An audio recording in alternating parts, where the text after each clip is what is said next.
ఈ బడ్జెట్ గోలు ఇద్దరు బాబు ప్రతి ఒక్కరు బడ్జెట్ బడ్జెట్ బడ్జెట్ అంటారు. నాకేం అర్థం అవట్లేదు. చాలా మంచి ప్రశ్న అడిగావు శ్రీకాంత్. ఇది మీకు కూడా చాలా ఇంపార్టెంట్.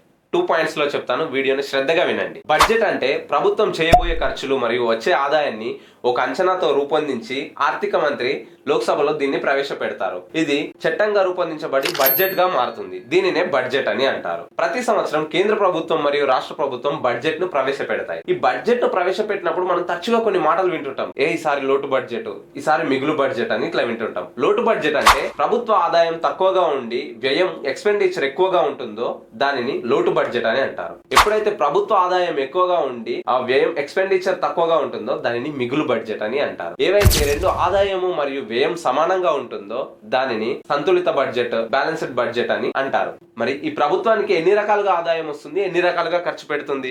ప్రభుత్వానికి 2 రకాలుగా ఆదాయం వస్తుంది. ఒకటి రెవెన్యూ రాబడులు, ఒకటి మూలధన రాబడులు. మూలధన రాబడులు అంటే రుణ రాబడులు, రుణేతర రాబడులు ఉంటాయి దాంట్లో.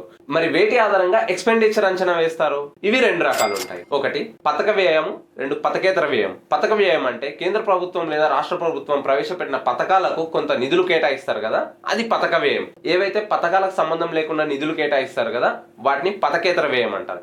ఈ విధంగా బడ్జెట్ స్ట్రక్చర్ అనేది ఉంటుంది. ప్రతి సంవత్సరము బడ్జెట్ ప్రవేశపెట్టేటప్పుడు కొన్ని ప్రధాన అంశాలకు ప్రాధాన్యతనిస్తూ బడ్జెట్ ప్రవేశపెడతారు.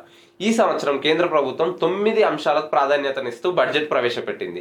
ఆ 9 అంశాల్లో ఏవైనా 2 మీరు కామెంట్ రూపంలో తెలియజేయండి. Thank you.